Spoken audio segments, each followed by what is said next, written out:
The rain had been falling for hours, not the kind of rain that soldiers joked about or shrugged off, but the kind that hammered the earth, soaked through greatcoats, and turned entire hillsides into sliding walls of mud. Every man in the line felt it, every machine gun crew cursed it, and every officer along the sector reported the same impossible problem. The guns weren't firing straight. It was a problem as old as trench warfare and as frustrating as the weather itself. When storms rolled in, when wind punched across the field from unpredictable angles, when barrels heated and cooled unevenly in wet conditions, the stream of rounds from belt-fed weapons began to drift, sometimes only a little, sometimes so badly a gunner could watch his tracers curve away from the intended target like they had minds of their own. Units tried compensating, they adjusted their sights, they used spirit levels, they elevated or depressed the barrel by feel, but nothing worked for long. In the middle of a storm, under fire with mud covering everything, precision was a luxury no crew had. And yet in one outfit, in a forgotten corner of the front, reports began coming in that one machine gun crew was hitting targets cleanly, targets other crews couldn't even keep suppressive fire on. Their tracers were cutting straight lines through sheets of rain. Their bursts were walking perfectly across ridges where the wind should have scattered them. Officers watching through binoculars thought it was a fluke, then they saw it again, and again. Enough times that the battalion commander demanded to know what was happening on that gun. The answer came back with almost embarrassing simplicity. A corporal had come up with a trick. He didn't have a gunsmith background, he didn't have special training, he wasn't even the senior man on the team, but he had spent enough hours behind the gun, in weather so brutal the weapon felt like a living thing, to notice patterns in how the barrel behaved, patterns in how moisture gathered, and patterns in how the weapon's alignment shifted with every gust of storm wind. Those patterns led him to an idea so strange that no one else had ever bothered trying it. A small adjustment, something that seemed almost ridiculous, something that looked more like a field improvisation than a real solution. But the moment he tried it, the gun's performance changed. Not a little, not slightly, but dramatically. And once his crew began using it, their machine gun became the most reliable in the entire storm-beaten sector. The corporal had discovered a barrel trick that shouldn't have worked, but did, a modification simple enough for any soldier to perform in seconds, a tweak that compensated for the exact environmental distortions every other gun crew had simply accepted as unavoidable, something that turned an unreliable weapon in brutal weather into a razor-straight line of fire. The men who saw it firsthand couldn't believe it. Officers who inspected the gun were convinced it was regulation, and when neighboring units demanded to know how one corporal had somehow neutralized the biggest accuracy-killing factor of storm fighting, the answer was so unexpected that the man who invented it almost hesitated to explain it, not because it was secret, not because it was complicated, but because it sounded too ridiculous to be true. Yet on the battlefield, results mattered more than theory, and the results were undeniable. To understand how the trick worked, how one soldier solved an old problem with a field adjustment so clever it spread across the regiment, you have to understand the storm that made it necessary. The storm changed everything, not only for the corporal and his team but for the position they were defending. Visibility was collapsing. The ridge they were holding was slowly turning into a sliding mess of water and mud. Communications were intermittent. Riflemen along the line were struggling to maintain fire control against targets they could barely see through the sheets of rain. Machine guns were supposed to stabilize the defense, but the weather turned them into unpredictable tools. Barrels cooled unevenly, bipods sank into the mud at crooked angles, water on the bore caused brief drops in muzzle velocity, even the vibration of each burst changed under wet conditions. A gun that fired beautifully on a dry day suddenly sprayed its rounds into loose, drifting groupings. This was exactly what the corporal had noticed long before anyone else. He had spent countless nights cleaning, adjusting, and retesting his weapon, not because he was ordered to, but because he couldn't stand not knowing why the gun behaved differently every time the weather shifted. He watched how the barrel flexed, how the mount settled, how the recoil behaved when the ground beneath the tripod softened. And in the middle of those observations, he noticed a very small, very consistent mechanical pattern that other soldiers ignored because they were too busy just keeping the gun running. The pattern pointed toward a specific, predictable distortion caused by storms, and the corporal realized that if he could correct that distortion, not with fancy tools or complex equipment, but with a simple adjustment, he could force the gun to maintain stability even when the weather tried to knock it off balance. It was the kind of idea that made perfect sense to him and absolutely no sense to anyone else. But the battlefield didn't care about theory, only results.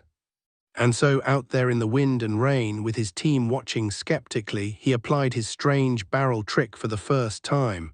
The gunner pulled the trigger. The first burst stitched the mud exactly where he aimed. The second burst held perfect alignment. The third walked across the ridge as if the storm didn't exist. The crew stared at each other, trying to figure out whether what they'd just seen was real. The corporal simply nodded, wiped rain from his face, and told them to keep firing. Within minutes, they were laying down the cleanest, most controlled suppressive fire of the entire sector. The storm did not ease as the hours passed. The wind continued to hammer the ridge, and the rain thickened into a curtain that blurred every outline and softened every shadow. The trenches filled ankle-deep, then shin-deep, and the sandbags sagged with the weight of water. Every man along the position fought two enemies at once, the approaching German patrols and the weather that refused to show mercy. Corporal Hale stayed beside the machine gun nest as the clouds lowered further. The gun team was exhausted. The loader's hands shook from cold. The assistant gunner kept trying to shield the feed port with his body, but the rain always found a way in. The cloth belt had swollen again, and the next burst wandered off to the right, useless against the advancing shapes in the tree line. Hale leaned over the weapon and studied the barrel, then the mounting, then the path of each shot as it vanished into the downpour. Nothing about what he planned made sense on paper. Nothing he had done earlier that night would have appeared in any manual. But the fact remained, his improvised trick had worked for a short time. The shots had traveled straighter, the recoil had behaved differently, and the gun had held its aim long enough to matter. The problem now was endurance. A single fix wasn't enough. The storm was too strong, the enemy too persistent. He needed the gun to stay consistent, even if the weather worsened. He pulled the gun team closer and spoke in a low voice, loud enough to be heard through the storm but steady enough to calm the nerves around him. He explained exactly what he wanted to try next. The men exchanged glances. What he described sounded even more absurd than the first trick, but the respect they had gained for him over the past months outweighed their doubt. They followed his instructions without argument. Hale removed the barrel jacket again, working methodically even as the metal numbed his fingers. The gunner held a poncho over him, trying to shield him from the rain. It helped only slightly, but Hale didn't complain. He examined the earlier patch he had applied and found it warped by the new surge of water. A lesser soldier might have replaced it, but Hale did something different. He reinforced it. He wrapped a second strip of material over the first, careful to align the grip of the cloth so that it pressed the loosened section of the cooling shroud tighter than before. But he didn't stop there. He rotated the barrel by 1/2 a degree, so slight that no one else noticed, but enough to counter the drift he'd observed in the last burst. This wasn't luck, it wasn't chance. It was a developing understanding of how the weapon behaved under extreme conditions. Hale was reading the machine gun the way an experienced sailor reads the direction of a wave, or a carpenter reads the grain of wood. The gun was speaking in recoil, in vibration, in the tone of its firing cycle. He was listening. When he stepped back, the gunner blinked at the changes. Will it hold?" he asked. "It doesn't have to hold," Hale said. "It just needs to obey." The next wave of German fire struck the parapet.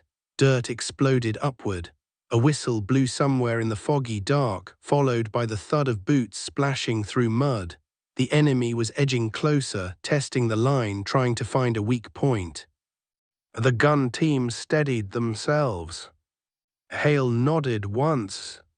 The gunner squeezed the trigger. The gun roared. The barrel trembled, but it stayed aligned. The tracers carved a straight, unwavering path through the storm. Even in the rain, the impact flashes in the distance showed a cluster of hits exactly where the gunner aimed. There was no drift, no unpredictable climb, no sideways kick.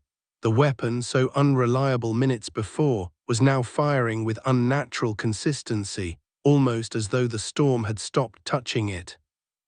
The loader shouted over the noise, not in warning but in surprise.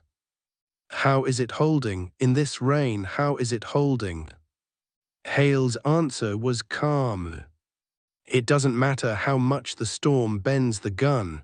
If you can control the part that gives first, you control the rest." The gun spat another burst, then another. The enemy advance slowed. The German riflemen attempted to scatter, but the machine gun, newly stabilized, denied them the freedom to maneuver. Every time they regrouped, the gun cut through the rain with the same straight line of fire. But the storm was still intensifying. The ridge shook with thunder. Water seeped into crevices faster than the men could bail it out. The barrels glowed faintly through the cooling shroud, and despite Hale's modifications, the weapon was not invincible. The corporal knew it. He could feel the limits approaching. So he prepared his next move. The trick he had already used, the unconventional patch that anchored the barrel jacket against storm-induced torque, had been only the first layer of control. His reinforcement had been the second, but there was a third stage, one that he had never attempted before, even in training. A change not to the exterior of the gun, but to the way the gun crew moved with it. He crouched beside the gunner and spoke directly into his ear. "If the storm pulls to the left again, don't fight it. Let it take you halfway, then correct. Not before, not after." The gunner swallowed hard but nodded. This, too, sounded absurd, but Hale's tone carried a weight the storm could not wash away. The next German push came harder, closer, deeper into the rain. Shapes materialized only a few dozen meters from the trench. The gunner braced, the loader ducked, the gun's belt tightened. Hale placed one hand on the rear grip, not to take control but to feel the motion. The enemy rose from the shadows. The gun opened fire, and the three layers of Hale's improvisation came together for the first time. The patched barrel, the reinforced jacket, the synchronized correction with the storm's pull. The gun didn't just fire straight. It fired true. Burst after burst lanced through the rain with precision none of them had ever seen in conditions like this. The line of fire was so consistent that the loader, wide-eyed, finally whispered what the others were thinking. "This is impossible." But Corporal Hale knew better. He had discovered the one thing every storm does. The storm did not ease, and the wind continued to slide across the ridgeline in long, heavy sheets that made every exposed surface vibrate with a dull metallic hum. The machine gun crews waited behind the sandbag line, keeping their movements small and controlled, still watching the corporal work with a calm that did not match the conditions around him. He kept his hands steady, not rushing, not slowing, simply following the method he had tested so many times under quieter circumstances. The barrel sleeve he had shaped earlier held its position, and the small adjustments he made were done with a focus that suggested he was listening to the metal rather than just looking at it. The senior gunner leaned forward, waiting for instructions, though the corporal did not speak yet. He let the next gust roll across the outpost before checking the alignment again, making sure the pressure remained even across the barrel's side. The storm had a way of forcing a weapon off its natural centerline, and every crew on the ridge had experienced the same problem. The wind never pushed in a predictable rhythm. It came in broken pulses that caused the gun's aim to drift by degrees, enough to miss a moving target entirely. The corporal placed a gloved hand against the tripod mount, confirming that the weight distribution remained stable. The small modification he had created earlier was designed to counter this very issue. It was not a reinforcement, it was not a stabilizer. It was simply a way to make the barrel behave as if the storm was not present. The trick was not strength, it was balance. The barrel had to lean into the wind just slightly, not enough to warp the firing line, but enough to meet the pressure at the same angle it arrived. The crew watched him form the last bend in the thin strip of metal he had repurposed from a discarded crate hinge.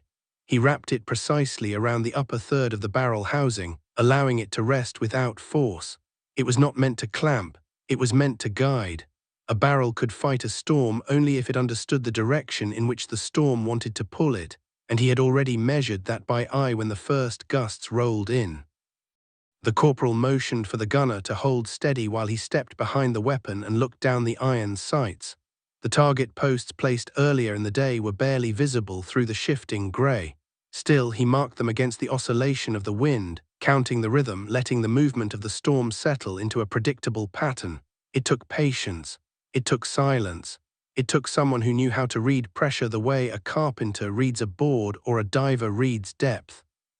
After 2 long breaths, he nodded and stepped away. The assistant gunner mounted the ammunition belt with careful hands, making sure it fed without tension. The weapon needed a clean path for the test shot. A single misalignment in the feed could interfere with the evaluation, and the corporal wanted the results to reflect only the effect of the storm and nothing else. When everything was ready, he signaled again, giving the simplest instruction he could. Test fire 1 round. The gunner squeezed the trigger and the weapon released a short, controlled burst. The muzzle flash disappeared almost instantly into the rain. The corporal raised his eyes toward the distant marker, watching for the faint strike in the mud. It was there, slightly high but not drifting sideways the way the previous attempts had. The storm pushed harder on the next gust and he signaled for another test round. This time the shot landed closer to the point he expected. The assistant gunner raised his brows slightly, not in excitement but in realization. The shift was subtle but unmistakably present. The barrel no longer followed the sway of the storm. It anticipated it, holding a steadier line than any of them had seen since the weather turned.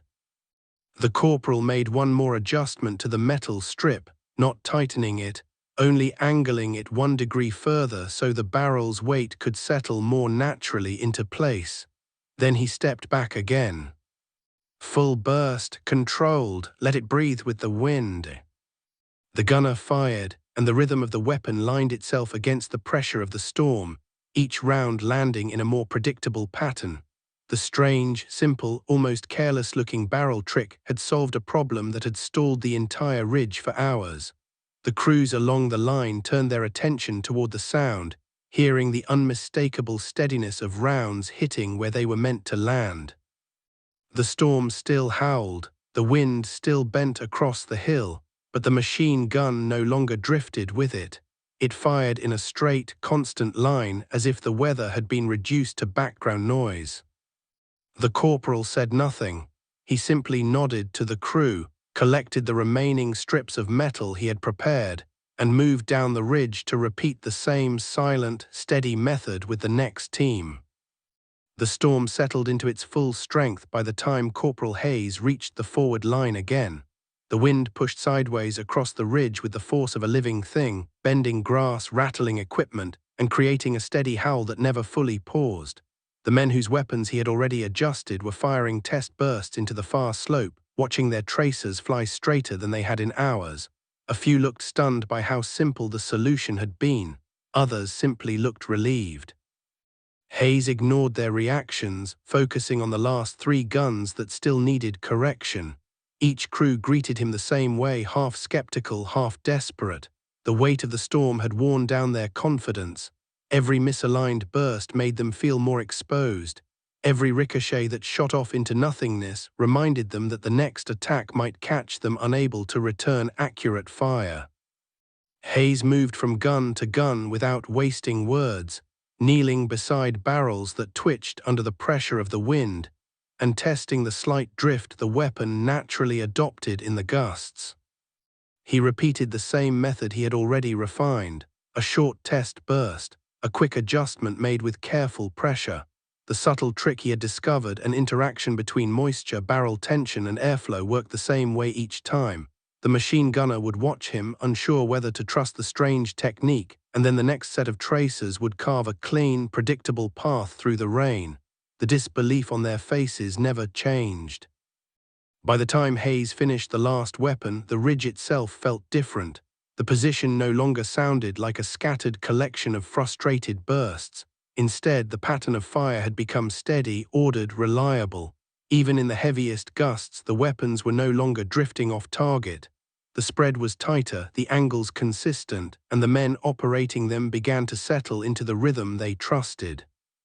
The sense of helplessness that had clung to the position all morning had started to loosen its grip. Hayes stood for a moment, scanning down the line.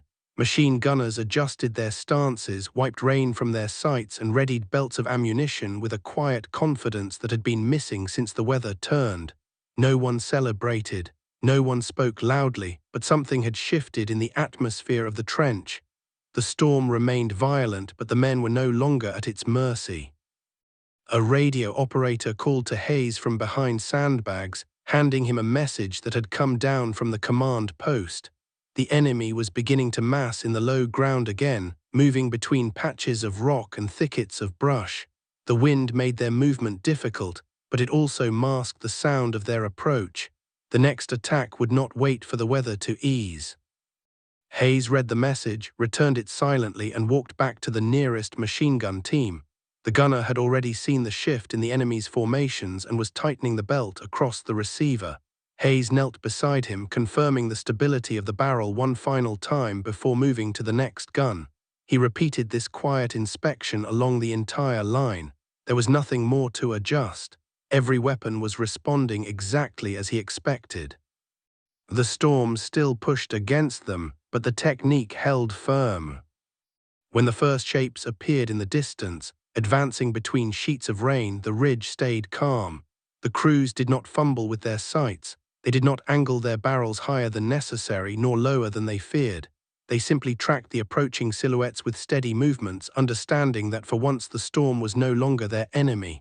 The wind tugged at their helmets and the rain strung their faces, but the barrels remained aligned. The order to fire moved down the line in a low shout that fought to be heard over the storm. Then the ridge erupted. Dozens of machine guns spoke at once, their bursts forming the clean, straight lines Hayes had fought so hard to restore. The tracers cut through the rain as if the air were still. The wind did not steal their accuracy. The drizzle running down the metal did not distort their path. Each weapon delivered exactly what the crews intended. Enemy formations that expected scattered, inaccurate fire instead faced disciplined bursts. Their advance faltered immediately. Some groups halted behind rocks, others attempted to maneuver through the storm, but the guns followed them without hesitation. The ridge no longer fired in frustration, it fired with purpose. Hayes stepped behind 2 crews, watching their barrels remain steady even as the gusts strengthened. The technique he had discovered held true, demonstrating not just stability but repeatability. Hours earlier, the storm had nearly rendered the ridge defenseless. Now, even as the rain intensified, the defense felt solid. Hayes moved to reinforce ammunition resupply, ensuring each crew received fresh belts before their boxes emptied. He handed out replacements with the same quiet focus that had marked his adjustments earlier. The gunners kept firing in controlled bursts, maintaining discipline that kept their barrels cool and their aim sharp. The attack eventually began to break apart. The enemy struggled to advance against fire that should never have been so precise under such conditions. Their lines wavered, their movement became disorganized. Finally, the last groups withdrew into the curtain of rain, disappearing down the slope as the ridge's fire slackened. No one celebrated. The storm still raged and the men were soaked to the bone, but the relief was unmistakable. Hayes walked the length of the ridge once more, passing each crew slowly. Many nodded at him, some simply looked at him with renewed respect. Others had no words but followed him with their eyes as he moved along the trench. He acknowledged each quietly, though without any hint of pride. To him, the solution had been practical, not heroic. A problem appeared and he had found a method to solve it. That was all. Yet the men around him understood what the solution had meant. Without the trick Hayes had discovered, the ridge might have fallen to the storm before the first enemy wave arrived. Instead, they held firm against a force that expected to find them weakened. The ridiculous barrel correction he had improvised under pressure had become the reason their line remained intact. As the wind shifted, carrying away some of the fog that clung to the slope, Hayes felt the weight of the moment settle in the way the men carried themselves. The ridge was still battered by the elements. The storm had not lessened, but the guns and the crews behind them were no longer fighting both nature and the enemy at once. The line had endured because a single corporal refused to accept that the storm had stolen their accuracy. And as long as the storm continued, Hayes remained ready to walk the ridge again, ensuring every weapon stayed true in the wind.